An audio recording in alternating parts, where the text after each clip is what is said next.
Good morning friends, मेरा नाम है प्रतीक सिंह। आज हम पढ़ने वाले हैं क्लास 10 हिस्ट्री का चैप्टर फर्स्ट और उसका third topic Napoleonic code. Napoleonic code also known as civil code of 1804 and was introduced by Napoleon. Napoleonic code को 1804 की नागरिक संहिता के नाम से भी जाना जाता है और इसको इंट्रोड्यूस किसने किया था? तो नेपोलियन ने किया था। जब 1804 में नेपोलियन पावर में आया तो उसने कुछ स्टेप्स उठाए फ्रांस के सिस्टम को सुधारने के लिए। तो कौन से स्टेप उठाए, क्या उठाए, वही इसमें दिया गया है। चलिए पढ़ते हैं। First, simplified administrative division and abolished feudal system.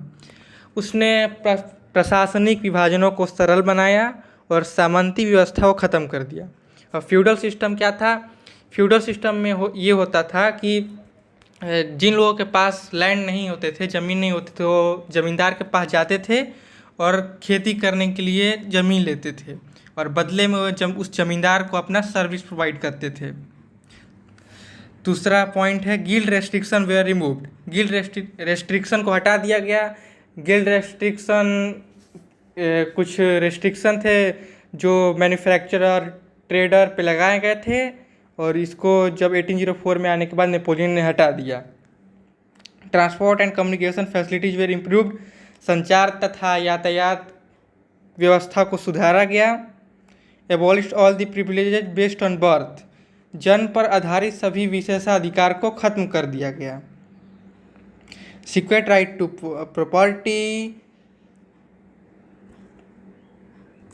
और इसने संपत्ति के अधिकार को सुरक्षित बनाया। और भी कुछ वर्ड्स थे लेकिन एनसीईआरटी के बुक में आपके सिर्फ इतने ही दिए गए हैं।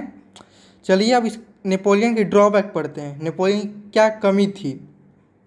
इंक्रीज इन टैक्सेशन, कर में वृद्धि। उसने, क्योंकि नेपोलियन विश्व विजेता बनना चाहता था तो लड़ाई करते चला गया। फ्रांस के बाहर बहुत सारे राज्यों को जीतता चला गया। तब लड़ाई करेगा तो उसको पैसे तो चाहिए, इसलिए जिन राज्यों को जीतता था उस पर कर बढ़ा देता था, इसलिए वहाँ के लोग नाखुश थे। Censorship was introduce. सेंसरशिप उसने ला दिया। सेंसरशिप मतलब कोई भी बिना नेपोलियन के आदेश के बिना कुछ नहीं लिख सकता था, ना कुछ छाप सकता था नेपोलियन के विरुद्ध में। और किसी को कुछ लिखना होता था तो नेपोलियन के आदेश के बाद ही अखबार में छपता था। Compulsory enrolment of people into French army.